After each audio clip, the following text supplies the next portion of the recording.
Une honnête femme, je trouve des âmes plus droites que des lignes, aimant la vertu comme naturellement les chevaux trottent. Madame de Sévigné, 21 juin 1680. À Gaston Calmette. En souvenir de mon premier article paru au Figaro. Troisième partie, le chalet du garde.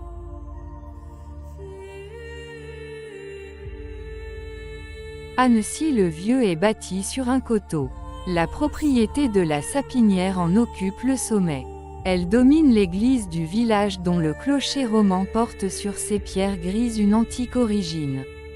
De la maison massive et non dépourvue d'une grâce rustique, des jardins en terrasse qui s'étendent au-devant comme un balcon, la vue est d'une beauté vaste et diverse, car elle emprunte leur charme complexe aux eaux qui reflètent la lumière, aux étendues monotones qui reposent le regard, aux formes tantôt heurtées et sérieuses, tantôt molles et riantes des montagnes.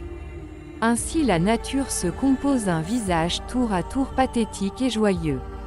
C'est au couchant, la plaine des Fins, et Annecy couronnée par le château de Nemours aux tours violettes. C'est en face, le déploiement de lignes onduleuses qui jalonnent l'horizon et l'abrègent, le Val Sainte-Catherine aux pentes douces, l'âpre Semnos que les buissons recouvrent comme une peau d'ours noir, plus au fond, la dent de Rossan au profil vaguement humain. C'est le lac, pierre précieuse au feu changeant que sa monture fait valoir, le lac resserré en son milieu par le roc de Cher et la presqu'île de Duin qui semble s'appeler comme deux amants séparés. Plus loin, fermant le cirque, les monts d'Entreverne, du Charbon, de l'Arc, enchevêtrés les uns dans les autres, élèvent leurs multiples cloisons, creusées entre elles par les hardis torrents dont le cours se dessine et prolonge l'espace. Au levant enfin, après les vignes de verrier qui descendent à la rive, le lourd Parmelan se dresse dans son énormité régulière et carrée. Derrière la maison de la Sapinière, on accède à travers champs à la forêt qui désigne la propriété. Presque à la lisière, mais déjà perdu dans les arbres, un pavillon construit en bois servait jadis d'habitation aux gardes. Mieux aménagé, on l'utilisait encore parfois pour loger quelque invité lorsque la maison n'offrait plus de place. Il ne se composait que de 2 petites pièces au rez-de-chaussée, et les fenêtres en étaient presque obstruées par les feuillages trop rapprochés. Malgré son changement de destination, on continuait de l'appeler « le chalet du garde ». Dans cette retraite enfouie parmi la verdure et pourtant d'un accès facile, Paul Ferrière recevait depuis un mois, dès qu'il pouvait convenir d'un rendez-vous, Berthe de Chéran. Après le bal de la préfecture, il n'avait pas eu de peine à triompher des résistances de la jeune femme que la beauté de Germaine irritait, ou plutôt elle n'avait pas eu de peine à mener à ses fins naturelles le caprice qu'elle avait fait naître. Ses vêtements et ses plaisirs bornaient sa vie, mais les premières étaient aussi compliquées que les autres étaient simples. Son mari, archéologue distingué, peignait sur des catalogues les armoiries que ses ancêtres avaient portées et numérotait patiemment leurs exploits. Elle le trompait secrètement et avec précaution, car elle ne goûtait l'amour que dans la sécurité et le confortable. Elle se servait de la bicyclette comme d'un sport favorable à ses joyeux desseins, ainsi le beau temps lui était indispensable pour commettre ces mignons péchés d'adultère dont elle n'emportait que des souvenirs ensoleillés. Déjà son amant, la curiosité satisfaite et la fantaisie réalisée, commençait de connaître l'ennui que procure une maîtresse lorsqu'elle est bavarde et sans diversité. Fort occupé de ses affaires qu'il traitait sérieusement et de son ménage qu'il n'entendait pas troubler pour cette passade, son esprit cherchait et écartait tour à tour l'occasion d'une rupture dont ses sens ne voulaient pas encore. Berthe lui fournissait constamment cette occasion par les craintes qu'elle manifestait et qui trop souvent lui gâtaient son plaisir. Par ce bel après-midi de juin, les 2 amants s'étaient retrouvés au chalet du garde. Berthe, le sang au visage, à demi dévêtue, relevait ses bras nus pour rajuster sa coiffure. « Je suis toute dépeignée », dit-elle avec mélancolie, car elle détestait la peine et regrettait sa femme de chambre.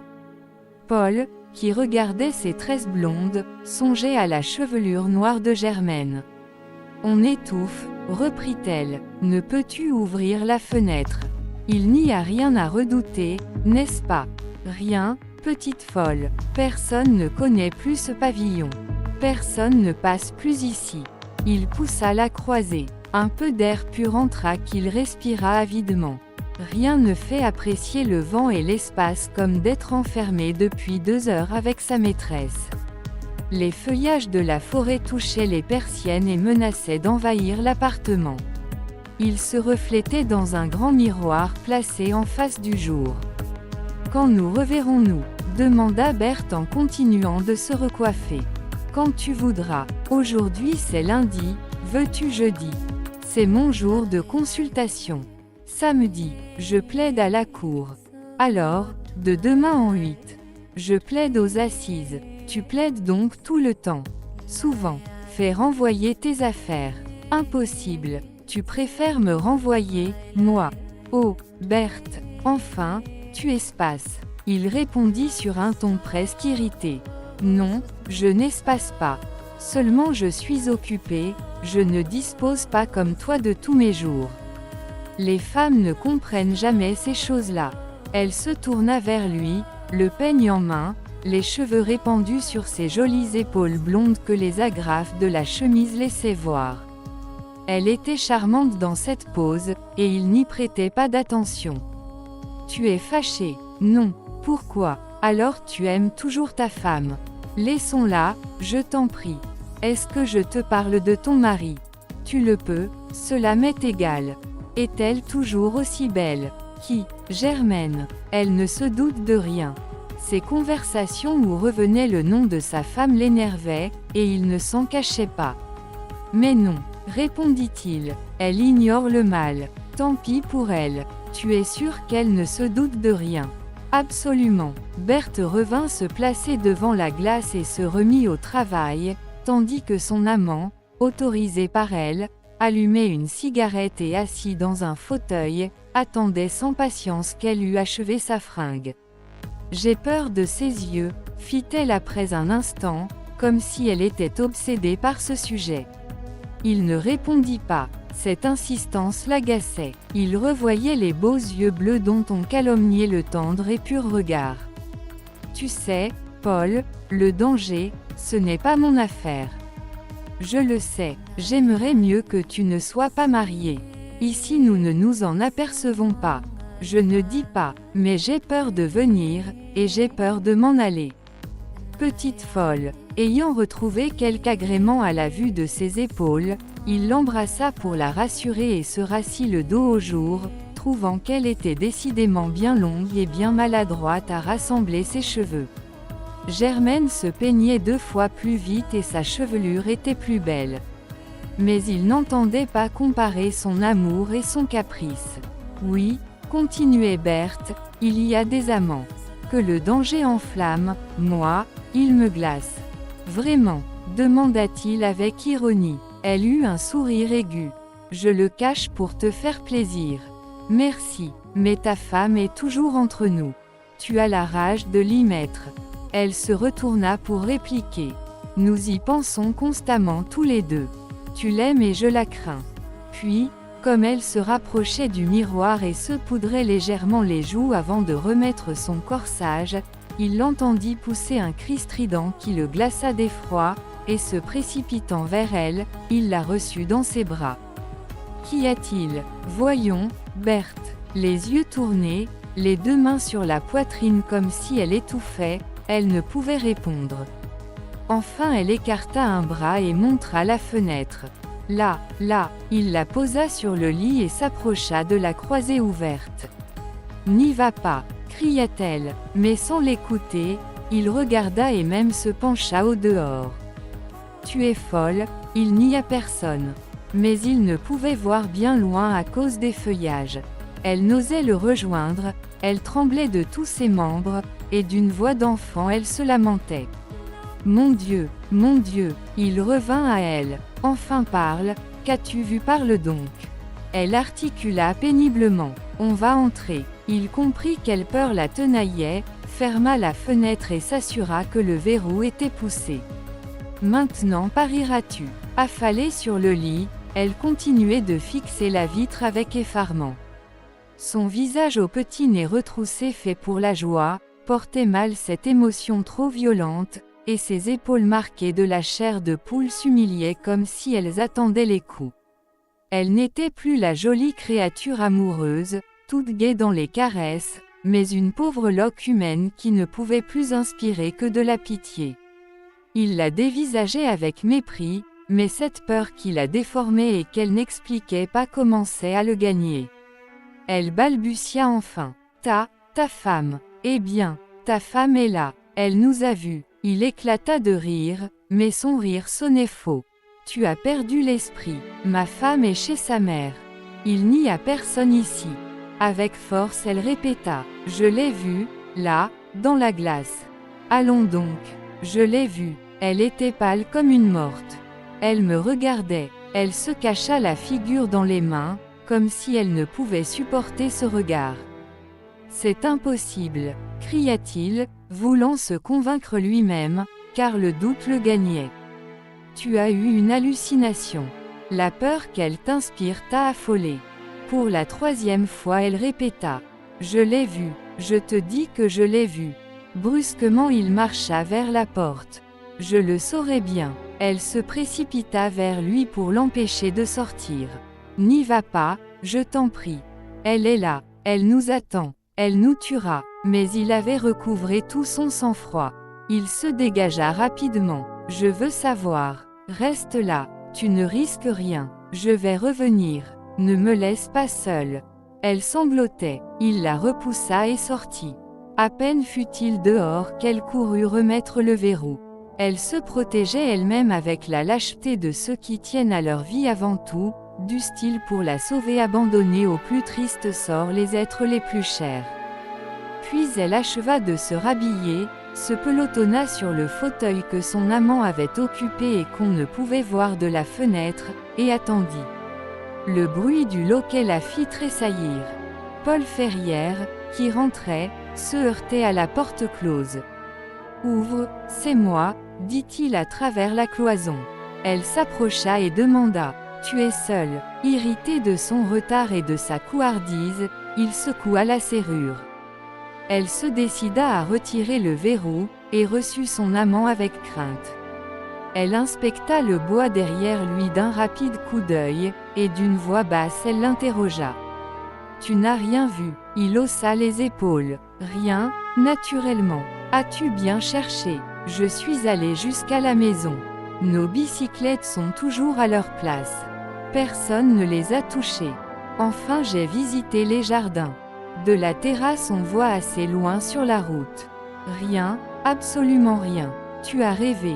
C'est étrange, dit-elle. L'enquête de Paul ne la rassurait pas. Lui-même, sans s'en douter peut-être, n'employait pas un ton bien convaincu. Après un instant elle murmura. Elle se sera cachée dans le bois. Elle t'a vu passer. Elle nous guette. C'est à moi qu'elle en veut. Sans ménagement il la rudoya. J'ai fouillé le bois. Il n'y a personne. Tu m'entends? Personne. Tu es absurde. Mais je l'ai vu. Je suis sûre que je l'ai vu. Non, tu ne l'as pas vu. Craintive, elle garda le silence devant la colère de son amant. Elle épingla son chapeau canotier avec lenteur, comme pour gagner du temps, et sans s'approcher de la glace qui lui jouait de si terribles tours. Il la considérait avec ennui. Elle soupira. Je voudrais m'en aller. Eh bien, pars. Je n'ose pas. Il se radoucit. Je t'accompagnerai jusqu'à la grand-route. On nous remarquera. Veux-tu que je parte le premier? Oh non, j'aurais trop peur de rester seul ici. Il recommença de s'impatienter. Nous ne pouvons pourtant pas nous éterniser dans cette chambre. À son tour elle le défia. J'ai eu bien tort d'y venir. Je ne t'y ai pas forcé. Tu me l'as demandé. Tu jouais la passion alors. Il ne répondit pas. Il venait d'entrevoir dans quelle basse querelle leur liaison allait finir. Se ressaisissant, il lui prit la main. Ne crains rien petite Berthe, je te conduirai jusqu'au chemin d'Albigny. Il est très fréquenté, Tu n'auras pas à redouter les revenants. Moi, je regagnerai Annecy par les fins. C'est cela, merci, approuva-t-elle, attendrie et reconnaissante. Comme il partait, sur le seuil il se retourna. Quand reviendras-tu? Oh, je ne reviendrai pas, j'ai eu trop peur. C'est bien, il n'insista pas, et même il la toisa dédaigneusement. Ces deux amants qui venaient d'échanger les plus ardentes caresses ne pensaient même pas, en se quittant, à se donner un dernier baiser. Leur cœur ne s'était pas livré, et la première menace séparait leur chair. Sur la route ils se firent de froids adieux sans gratitude du passé, sans allusion à l'avenir. Il demeura immobile au bord du talus, à la voir s'éloigner. Elle menait à la main sa machine, trop ébranlée encore pour tenir en selle. Elle ne se retourna pas. Pauvre caprice, songeait Paul, il est bien mort, et pour cela j'ai risqué mon bonheur. Il revint à la maison de la Sapinière prendre sa bicyclette qu'il avait laissée. Un bouquet de fleurs des champs gisait par terre à côté. Déjà il l'avait remarqué à sa première sortie du pavillon.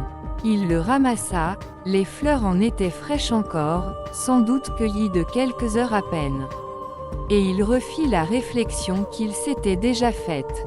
Quand nous avons appuyé nos machines à l'arbre, ce bouquet n'y était pas, j'en suis certain. Quelqu'un est donc venu. Inquiet jusqu'à l'angoisse maintenant qu'il était seul, il se posait à lui-même cette question douloureuse. Quelqu'un est venu, serait-ce elle, et Berthe ne se serait-elle pas trompée? Sur la route d'Albigny, à mesure qu'elle s'éloignait de la Sapinière, Berthe reprenait goût à la vie. Après le village, elle remonta même sur sa bicyclette. Dans les intervalles des arbres le paysage lui souriait. Déjà le soir venait, les contours des choses que fondait la pleine lumière du jour s'accusaient davantage, le ciel, les eaux, les bois, les pentes des montagnes se nuançaient à l'infini. La beauté de la nature s'exaltait avant de mourir pour une nuit. La jeune femme se laissait instinctivement pénétrer par la sérénité qui descend avec le soir sur la terre. Au lieu de regarder le paysage, il est vrai qu'elle regardait les passants dont le nombre la rassurait. Mais elle ne demandait qu'à subir l'influence du beau temps.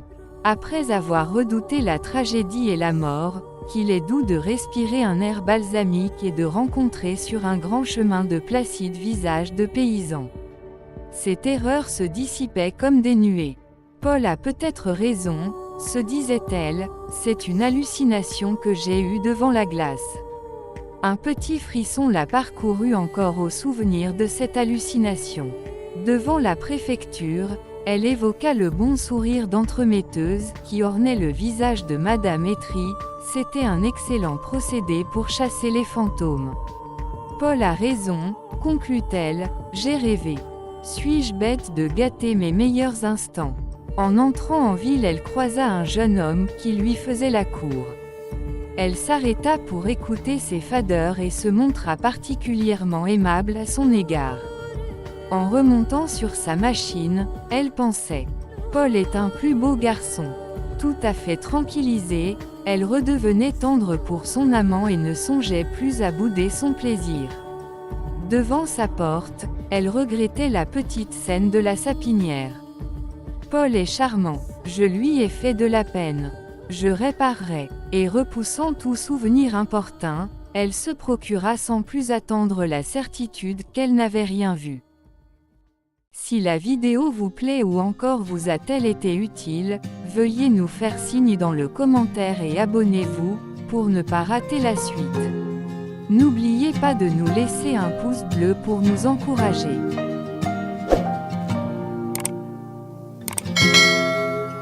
Every corner I turn is your ghost. You're just echoing